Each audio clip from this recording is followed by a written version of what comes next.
The morning sun slid over Fort Liberty, painting long golden streaks across the parade ground. Rows of soldiers jogged past, their boots thudding in rhythm, as General Amelia Hart stood by her jeep, her gaze sharp but tired. She was the first female general on this base, respected, feared, and quietly lonely. Inside the administrative building, the faint sound of a mop dragging across the marble echoed through the hall. That was Ethan Cole, the base janitor, a quiet single dad who never spoke more than necessary.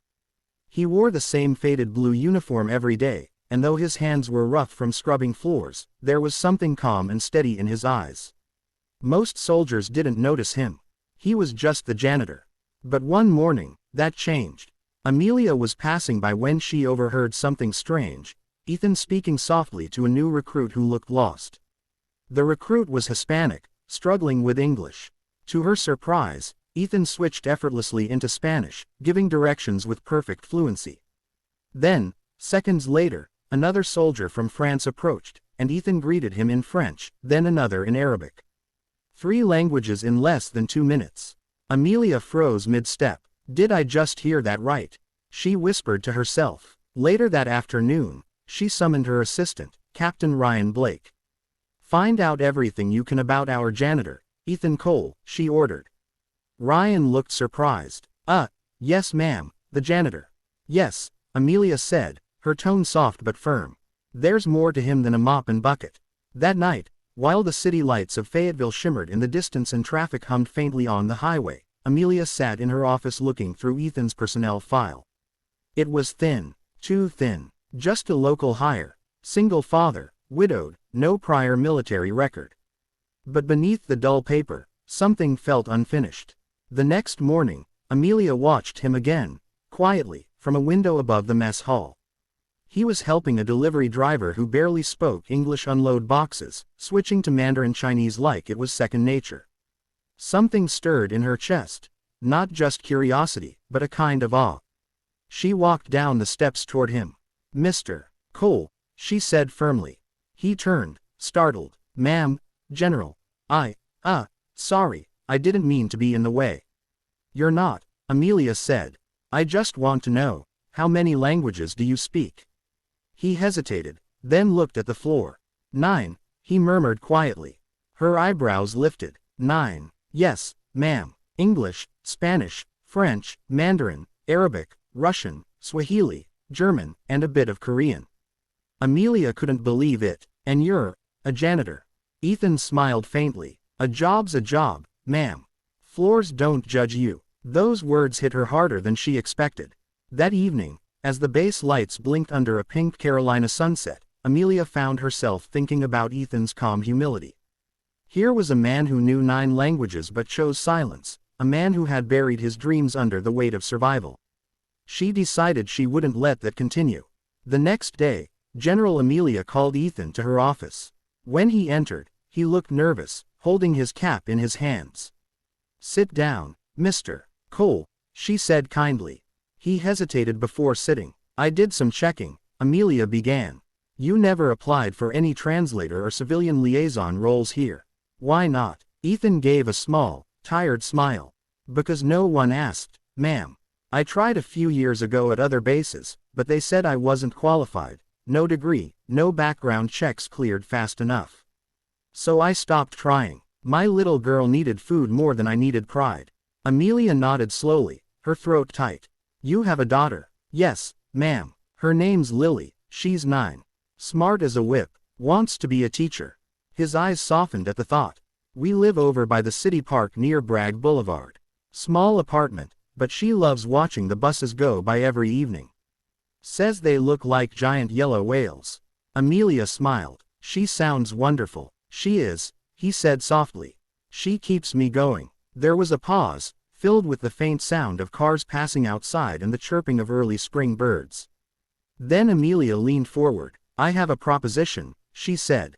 The base is opening a language outreach program with international recruits. I want you to be part of it.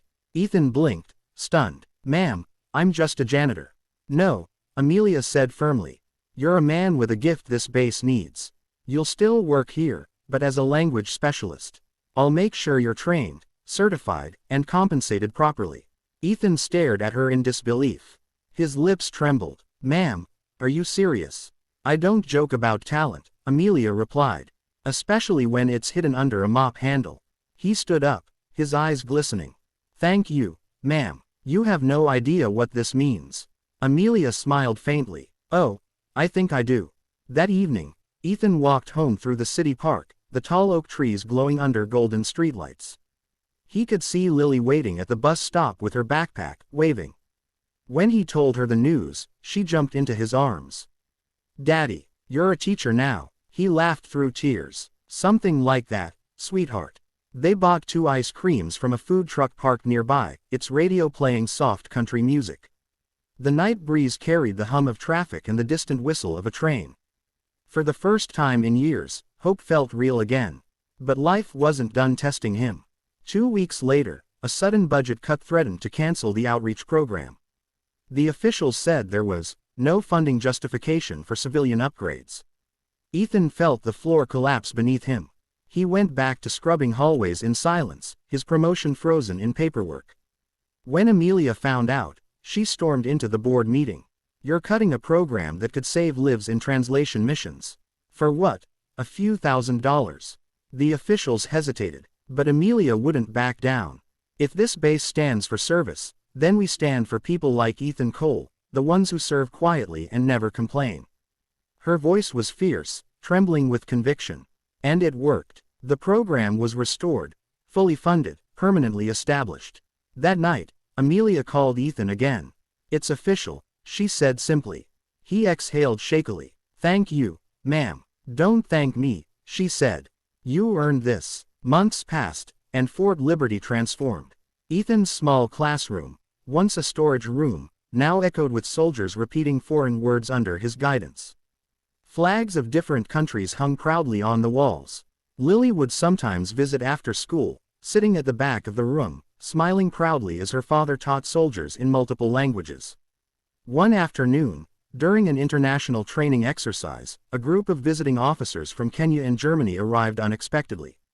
The base translators were unavailable, but Ethan stepped forward, switching from Swahili to German without hesitation. The entire hall went silent. Even Amelia couldn't hide her smile. Later that day, she stood on the podium during the base assembly. Before hundreds of soldiers, she called Ethan up. "This man reminds us that greatness doesn't always wear stars or medals," she said. "Sometimes, it carries a mop and still changes lives."